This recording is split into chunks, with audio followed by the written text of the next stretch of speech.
كذبت قوم لوط المرسلين إذ قال لهم أخوهم لوط ألا تتقون إني لكم رسول أمين فاتقوا الله وأطيعون۔ حضرات، سورہ شورى کا ترجمہ آپ کے سامنے پیش کیا جا رہا تھا، اور سورہ شورى میں اللہ رب العالمین نے مختلف انبیاء کرام کے واقعات کو بیان کر کے اپنے نبی کو اور نبی کی امت کو تنبیہ کیا ہے اور نبی کو تسلی دیا ہے کہ مکہ کے لوگ آپ کا انکار کر رہے ہیں، آپ کی نبوت کا اور رسالت کا، تو یہ کوئی پہلی چیز یا پہلی مرتبہ نہیں ہے۔ آپ سے پہلے بہت سارے انبیاء کرام آئے اور ان کی قوم نے ان کا انکار کیا، ان پر ایمان نہیں لائے، اور اللہ رب العالمین اپنے بندوں کو تنبیہ یہ کر رہا ہے کہ جس طریقے سے اللہ رب العالمین نے پہلے کی قوموں کو ہلاک اور برباد کر دیا اس لیے کہ وہ اپنے نبی پر ایمان نہیں لائے، نبی کی باتوں کو نہیں مانا، اگر امت محمدیہ بھی ایسا کرے گی تو ان کو بھی ہلاک اور برباد کر دیا جائے گا۔ اسی لیے ان واقعات کو اللہ رب العالمین نے قرآن مجید کے اندر بے شمار جگہوں پر فرمایا ہے۔ تو فرماتے ہیں اللہ رب العالمین کذبت قوم لوط المرسلین، کہ لوط علیہ السلام کی قوم نے بھی رسولوں کو جھٹلا دیا تھا۔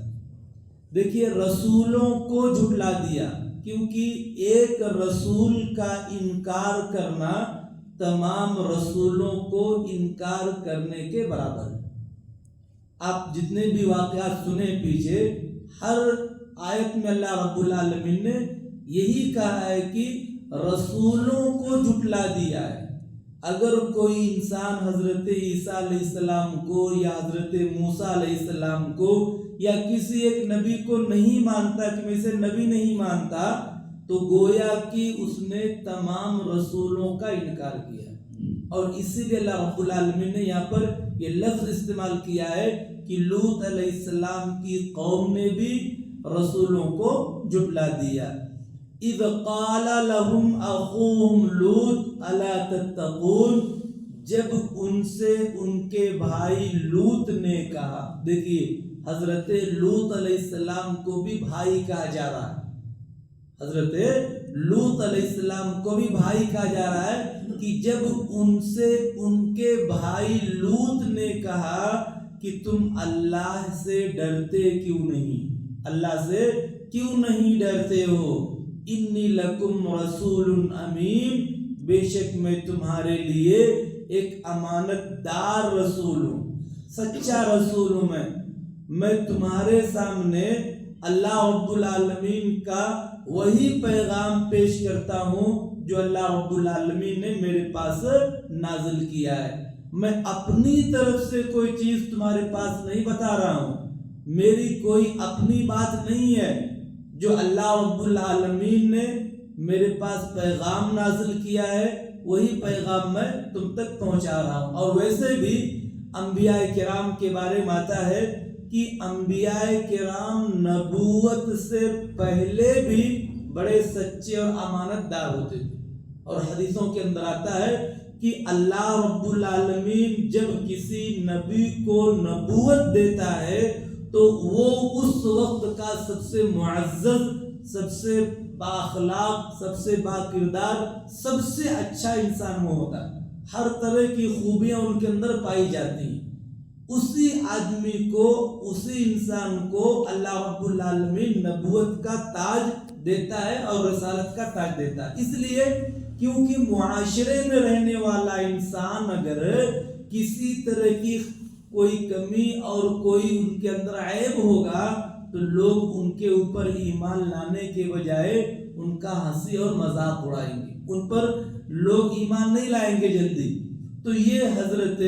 لوط علیہ السلام کے ساتھ نہیں بلکہ پیچھے بھی جو واقعات بتائے گئے ہیں اس میں یہی بات فرمائی ہے کہ انی لکم رسول امین، کہ میں تمہارے لیے ایک سچا اور امانت دار رسول ہوں۔ ہمارے نبی کی زندگی آپ بار بار سنتے ہیں کہ نبوت سے پہلے ہی آپ کا جو لقب تھا نا وہ امین تھا، صادق تھا۔ آپ اندازہ لگائیں کہ جب خانہ کعبہ کے اندر حجر اسود کو رکھنے کی بات آئی کہ وہ جنت کا جو پتھر ہے اس کو دیوار پہ کون رکھے گا، تو مختلف قبیلے کے لوگ ہم رکھنا چاہتے اس طریقے سے بات تھی۔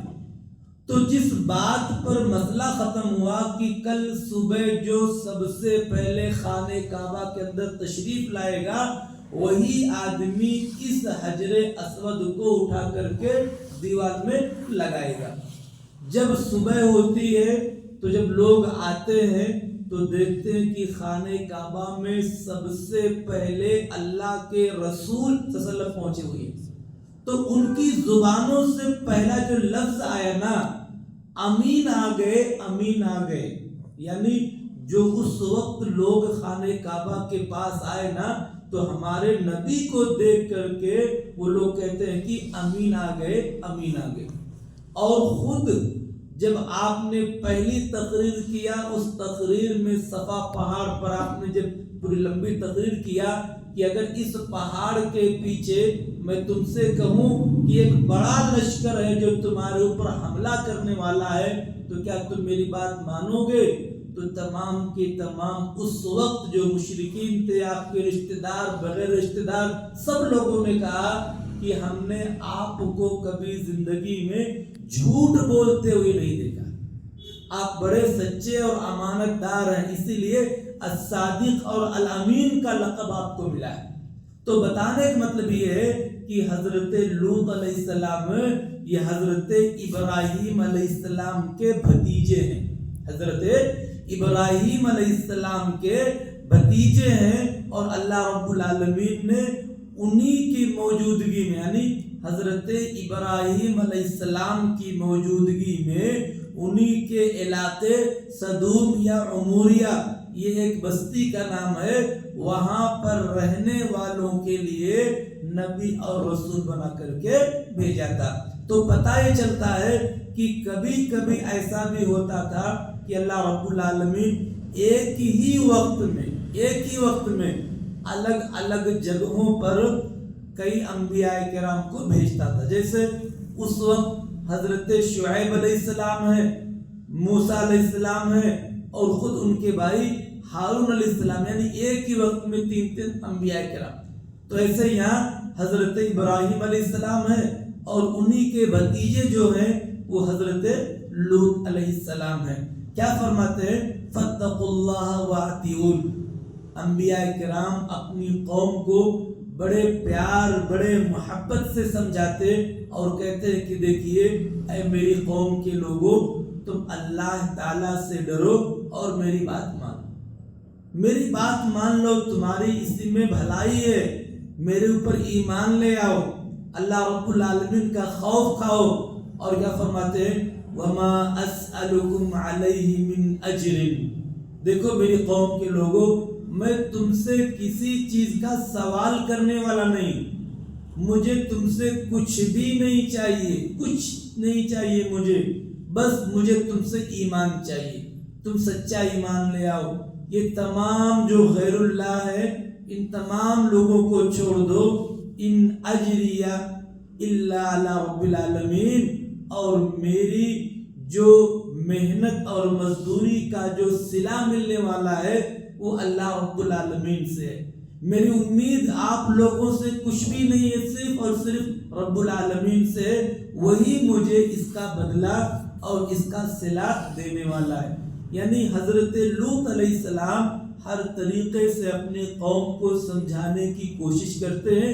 ان کے اندر موجود جو کمیاں ہیں ان کا بھی تذکرہ کرتے ہیں، لیکن قوم کے لوگوں کی بس ایک ہی بات کیا کہ ہم آپ پر ایمان نہیں لانے والے، اور اگر تم نے زیادہ فورس کرنے کی کوشش کی تو ہم بھی تم کو اس شہر سے اس گاؤں سے نکال دیں گے. یہ دھمکی حضرت لوط علیہ السلام کو ان کی قوم کے لوگ دیتے ہیں. آگے کیا ہے انشاءاللہ کل پیش کیا جائے گا. اللہ تعالیٰ ہم تمام لوگوں کو قرآن اور حدیث کے مطابق زندگی گزارنے کی توفیق عطا فرمائے. انبیاء کرام کے واقعات سے عبرت اور نصیحت حاصل کرنے کی توفیق عطا فرمائے. جو نمازیں ہم نے پڑھی اللہ رب العالمین ہماری نمازوں کو قبول فرمائے.